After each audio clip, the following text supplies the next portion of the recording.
Bismillahirrohmanirrohim. Assalamualaikum warahmatullahi wabarakatuh. Alhamdulillahirobbil alamin. Segala puji hanya milik Allah, Tuhan semesta alam. Sholawat serta salam senantiasa tercurah kepada junjungan Nabi besar Muhammad, kepada keluarga, para sahabat, serta seluruh umat yang tetap istiqomah mengikuti ajaran beliau hingga akhir kehidupan. Sahabat renungan iman yang dirahmati Allah. Dalam hidup ini, setiap manusia pasti memiliki doa, harapan, impian, dan beban yang tak selalu terlihat oleh mata manusia lainnya.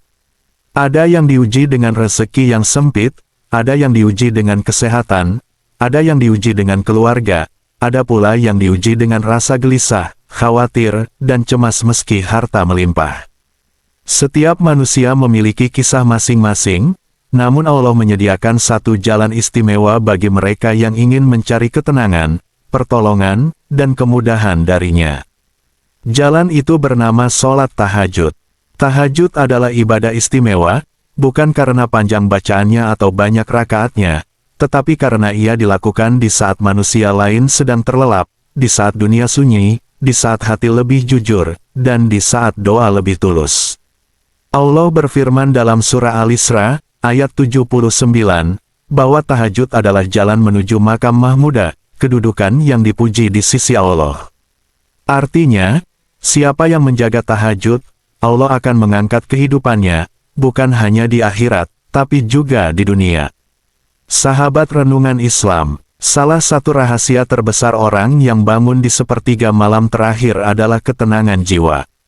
Banyak orang mencari kebahagiaan melalui harta, jabatan, status sosial, bahkan validasi manusia. Namun siapa sangka, kebahagiaan yang paling tulus justru lahir dari hubungan antara hamba dan Rabb-Nya di waktu sunyi. Rasulullah bersabda bahwa Allah turun ke langit dunia di sepertiga malam terakhir dan berkata, "Siapa yang berdoa akan aku kabulkan, siapa yang meminta akan aku beri, dan siapa yang memohon ampun akan aku ampuni." Kalimat ini bukan sekadar motivasi, tetapi janji kemuliaan dari Zat yang Maha Kuasa. Sebab apa yang Allah janjikan, tidak mungkin bertentangan dengan kuasanya. Mengapa tahajud membuat urusan dunia dan akhirat menjadi mudah? 1. Karena ia dilakukan dengan keikhlasan tertinggi. Tidak ada yang melihat, tidak ada pujian, tidak ada tepuk tangan. Hanya kita dan Allah. 2. Karena waktu tahajud adalah waktu terbaik untuk mengetuk pintu rahmat. 3. Karena hati yang dibangunkan Allah di waktu malam adalah hati yang dipilih. 4. Karena tahajud melatih disiplin, kesabaran, dan kesungguhan. 5. Karena tahajud menghapus gelisah, menenangkan batin, dan mendatangkan hikmah. Banyak orang salah paham. Mereka mengira tahajud adalah kunci kekayaan, kedudukan, dan perubahan instan. Padahal, tahajud adalah kunci diberinya jalan terbaik oleh Allah, apakah itu berupa kemudahan, kesabaran, atau hikmah dalam menghadapi ujian. Apa yang biasanya terjadi pada orang yang konsisten tahajud?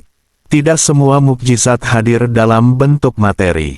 Kadang tahajud menghadirkan jalan keluar dari masalah yang tampak buntu, kekuatan menghadapi hidup, kebijaksanaan dalam mengambil keputusan, rasa cukup dan syukur, ketenangan yang lebih mahal dari emas. Dan seringkali, setelah hati tenang, nikmat dunia justru datang menyusul tanpa kita mengejarnya. Bagaimana memulai tahajud meskipun masih berat? 1. Tidur lebih awal, walau tidak tiap hari. 2. Niatkan karena Allah, bukan karena permintaan dunia. 3. Mulai dari 2 rakaat saja. 4. Perbanyak istighfar dan doa setelahnya. 5. Jangan berhenti meski tidak melihat hasil segera. Karena yang dinilai Allah bukan hasil, tetapi keikhlasan dan kesungguhan.